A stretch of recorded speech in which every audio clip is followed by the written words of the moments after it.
Nigeria's external reserves have just hit a 13-month high of $34.66 billion. This significant increase follows a series of financial commitments from the Afrexim Bank and the World Bank, along with recent forex reforms implemented by the CBN. Now, let's dive deeper and understand what's driving this positive trend. And joining me for this is Dr. Samson Simon, Chief Economist, ARKK Economics. Thank you, Doctor, for joining me today. Good morning. Thank you for having me. Now, looking at this external reserves, which increased by $1.88 billion to $34.66 billion as of July 4, 2024, marking a 13-month high. How impressive, do you think this is, and what do you attribute to it? Well, like you already mentioned, this is a 13-month high, so it's impressive enough. We have been struggling to increase the international reserves, and because in this last month, it has suddenly shot up. It's exciting. It means we are not doing so badly when it comes to the external sector. It means the prices of oil or even the production is not doing badly. Talking about foreign portfolio investments now, and even foreign investments generally, whether foreign direct investment, foreign portfolio investments, or other forms of investment. We have seen a 4-year high in the first quarter of this year, and all these factors are contributing. It means the reforms by both the fiscal authorities and the monetary authorities are beginning to yield results.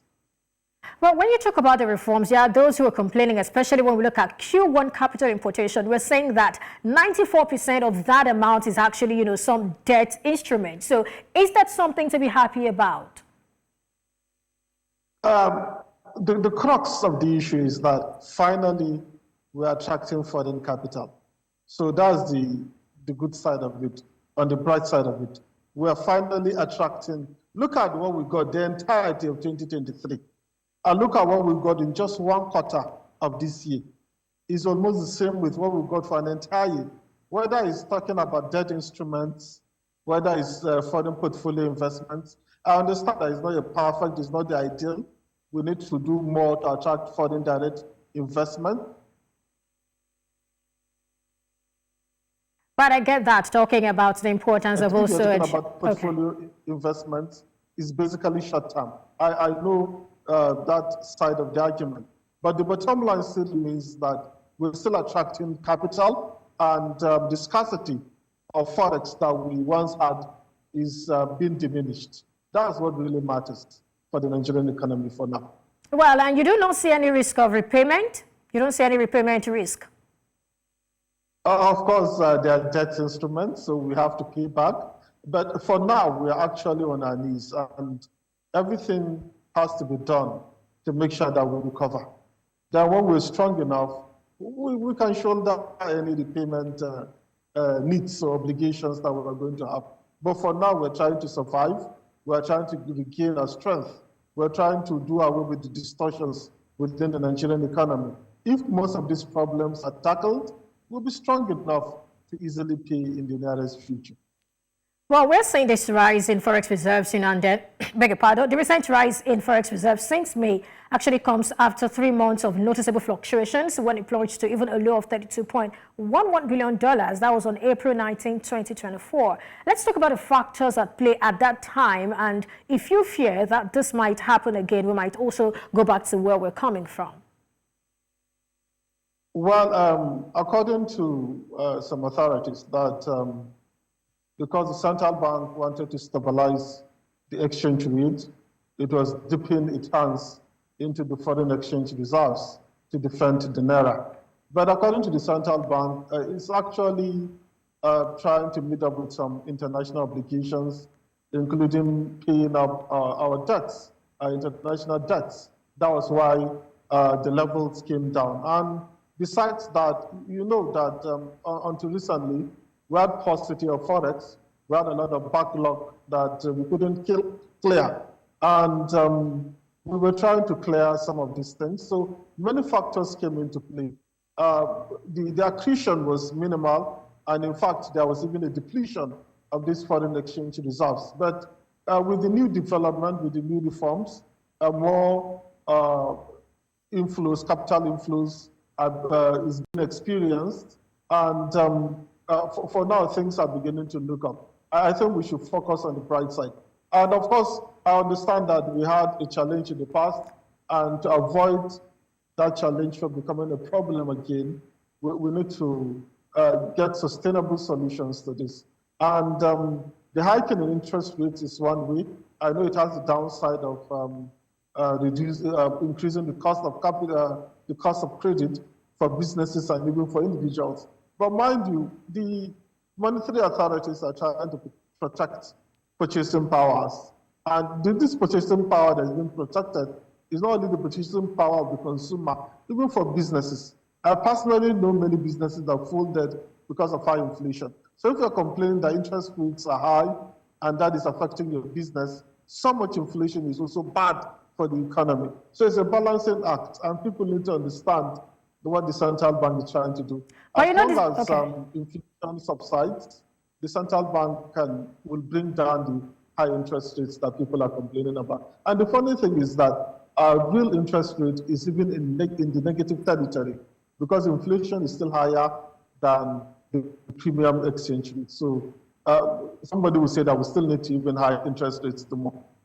But you know that when we talk about Nigeria's inflation, there are structural issues that need to be addressed. And for that to be done, it's not just the monetary policy, using monetary policy tools, which of course stifle production. We also need the fiscal authority to do something. Well, they've been rolling out one or two things in recent days, and it's our hope that that will work. But let's get back to this conversation. To ensure a steady flow of foreign exchange into the country, we've seen the CBN rolling out several policies and measures and all of those things. And they even did one recently about improving remittance and all of that. But looking at all of these things, do you think the CBN still has some headroom, in the area of, say, policies to improve forex liquidity? What more can the CBN do at this point?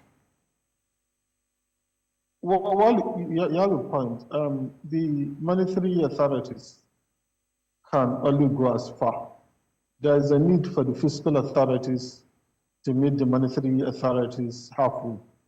And so far, the fiscal authorities have actually been making efforts. And one of the reasons for the increase in the external reserves would be the effort of the fiscal authorities, because we had approached the Afrexim Bank, we have approached the World Bank for loans. And when these loans come in, that will also increase our foreign exchange results. So the fiscal authorities are making effort. I know people may say the impact might not be felt. They may not be as aggressive or as hawkish as the monetary authorities have been. But I believe Wale June is a capable Minister of Finance, and he's making a lot of efforts in trying to meet the monetary authorities halfway. And for inflation, I know that's the primary mandate of the monetary authorities.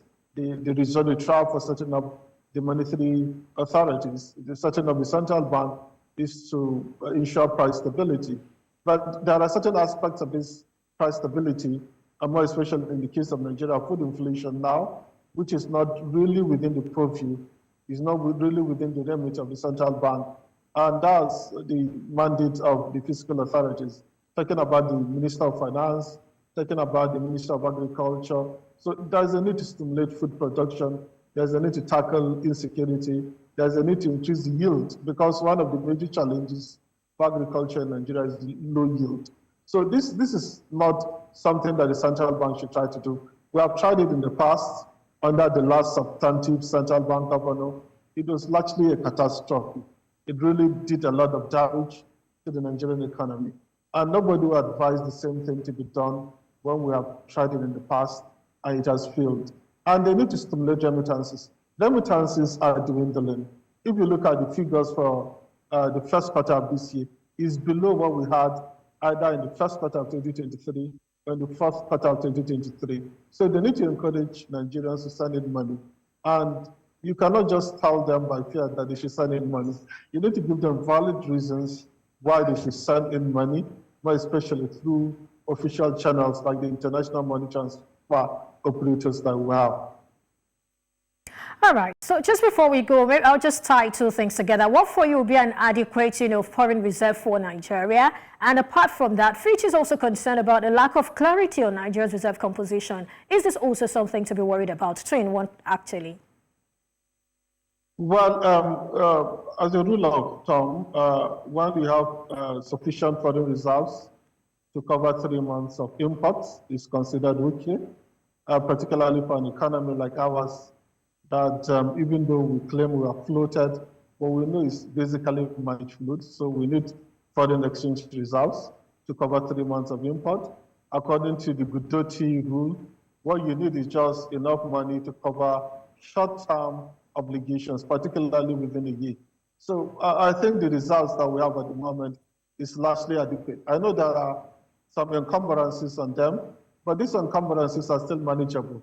And even if you deduct them, though we are not paying them at once or within the short term, we still have positive foreign exchange results. Some countries even have negative when you deduct some of these obligations that are expected to be cleared. So our foreign exchange results are largely okay as far as the Nigerian economy is concerned. Right. So we shouldn't be concerned. That's what you're saying. No, we shouldn't. For now, there's no reason for concern. But of course, it can be. Okay, I think that's just part of that. I agree with that. Okay, this is a good place to end the conversation. Dr. Samson Simon, Chief Economist, ARKK Economics. Thank you for coming on the show today. Thank you for having me.